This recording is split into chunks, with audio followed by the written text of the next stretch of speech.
What? Yeah, it's a camera. Man, it's so high tech. Cameras. Yeah, this is Cuckoo. I'm right here at the Australian booth at Tokyo Festival of Modular 2017. And you call yourself like the Australian Modular or something like that? Yeah, so we've sort of kept it short and sweet and gone with just Australian Modular.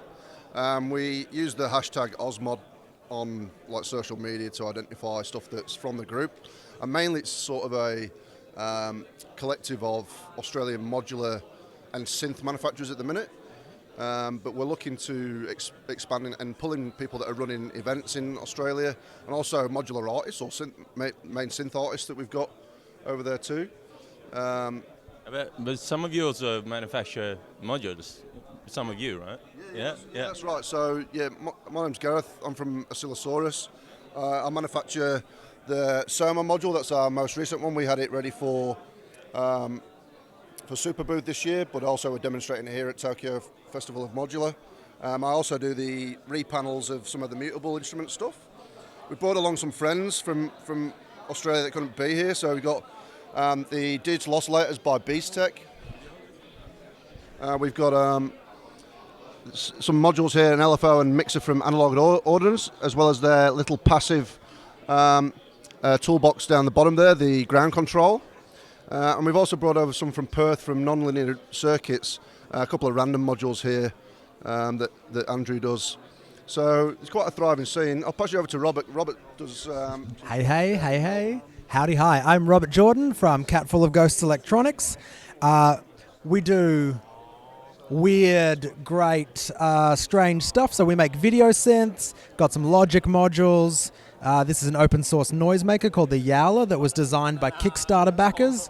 We've got the T-Bar, which is a voltage source throttle. And then down the bottom we've got two video synths, the Video Equations over here, and the soon-to-be released Cat Vision. Yeah, we're doing all sorts of cool kind of stuff. Everything is like a kit, or can be bought kit or built or bare circuit board. Yeah, and Osmod is just this group of manufacturers that are looking at kind of promoting the Australian modular scene. Very much so.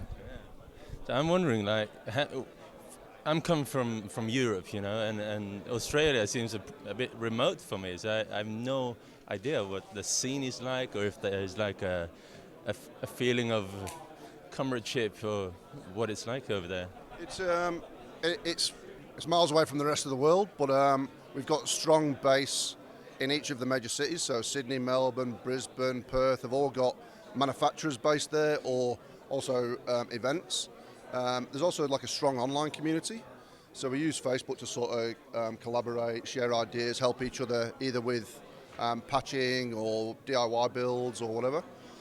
So whilst we're not all together in say one city, there's quite a strong community, and it's growing. I mean, we've sort of seen now modular shops open up in the last 12 months, and those guys are trying to get things in at a good price, support the artists. Support Australian manufacturers. That as well, yeah. So they're now stocking a lot of our stuff, and strong, sort of endorsers of what we're doing. So it's growing so fast. Yeah. And our mail is no longer delivered by kangaroo, so the new government has made that change, so that's good. Yep. It's now quite affordable to send mail overseas, not by kangaroo, so technology moving forward. What about the koala bears? No? We've got the Koala Express post, so those guys have managed to piggyback on each other and get... They're quite slow, aren't they? But Safe. they're also, they're quite conscientious deliverers, so they look after the modules. They turn up in good time and also in good condition. Excellent. What about the music scene itself? Is it connected to the community of making this, you know? Yeah, certainly. So very well phrased question. some of these module manufacturers, a lot of the time, sometimes born out are actually supporting the scene. So I know in particular, Analog Ordnance is really strong into the noise scene and supports artists, and has often built modules specifically for those guys. And same with Rob, the video scene. He obviously supports that with a lot of his gear. The events are starting to pop up everywhere. So we've got some big events that are hosted by the likes of the big groups like Vic Mod. We've got Resonant down in Melbourne too. We've got the Open Circuit, which is like an open mic night for modular artists in Sydney. We've also done a modular in the car park, which was pretty cool, like a similar thing to the modular in the park setup. It was free for people to enter. We had quite a few artists. We had a bounty castle for the kids, so we're making it a family thing too. Yeah, so yeah, we've sort of got quite a few nights going on. Yeah, it's nice. Do you feel like your geographical location does it influence who you kind of feel like you belong to? Is it like we're Australian, it's Australia? Do you feel more connected to the Japanese community than to the European? I mean, Australia's quite funny in that politically, both like politically and culturally, a lot of white Australians feel like they're very connected to Europe. But the really good thing about being globally where we are is we're incredibly close to China, we're incredibly close to Shenzhen and kind of major manufacturers. And those sort of services and manufacturers are really available to us. And the kind of shipping things that they have and do makes it really easy to kind of like manufacture. And coming places like here, like it's 1,000 times easier to come here than it is to somewhere like Europe or Superbooth, because 2 hours time difference, 10-hour flight, cheap tickets. I guess there's a strong sort of sense of Australian pride too. So I'm originally from the UK, but I've been in Australia for 10 years now.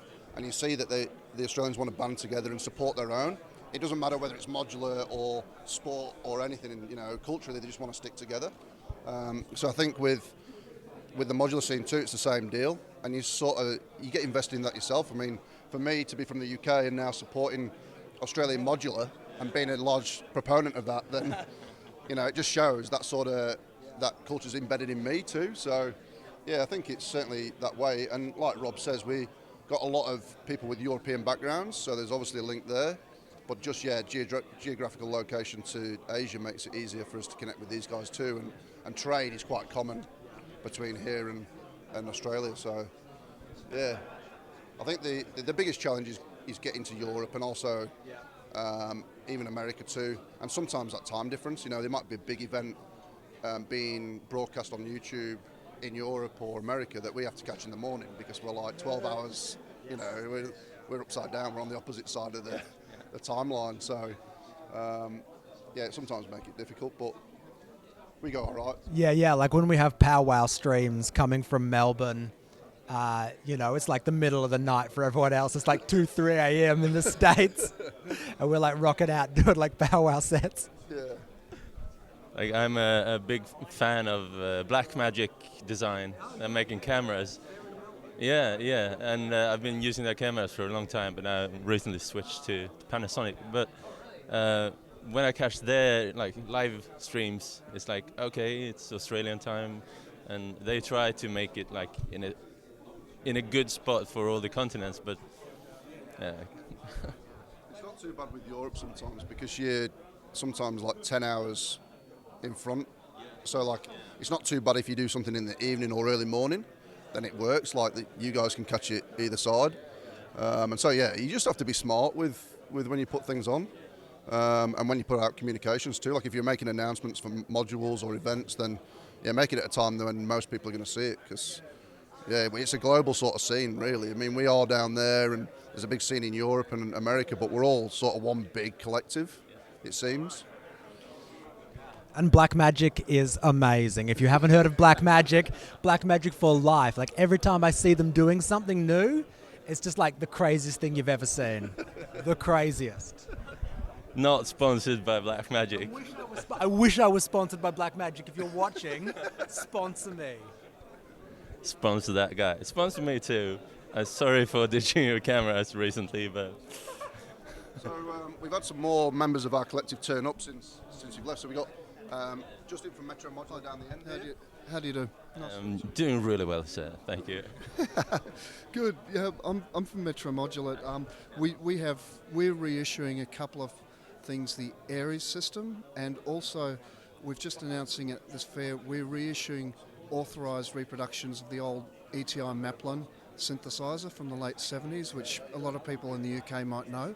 And we also have some original filter designs and some quirky stuff like interfaces to connect old lab oscillators to your synth.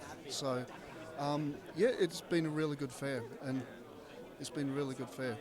So, yeah, it's sort of one of the things that we try to do is, because Australia's had a very strong electronic DIY culture for a long time, that that's what inspired us, and so that's why we're going back to the old ETI Maplin, which actually was a DIY synth, and it's sort of been a dream project for us to reissue it. So, Very nice. So what we're looking at here is this all? these are, except for the mutable and the Durfa modules, they're all our originals. So, oh, sorry, Cuckoo. Except for the Durfa and the mutable, they're all our originals. This is a reproduction of the filter from the ETI 3600, also in the Maplin 5600S. It's a great sounding filter. We've brought it up to modern specs with an exponential converter. These are prototypes. They're two filters from the Aries system. They're really nice sounding multimode filters designed by the guy who actually designed the ARP 2600, Dennis Collin. These are an envelope generator and VCA from the Aries system, which we've reproduced. And these are a ring modulator from the Aries system, which is actually out now as a commercial product, and a couple of totally original filter designs which we've come up with. This one is like a mad cross between a Polyvox filter and a Roland System 100M filter. It's 4-pole.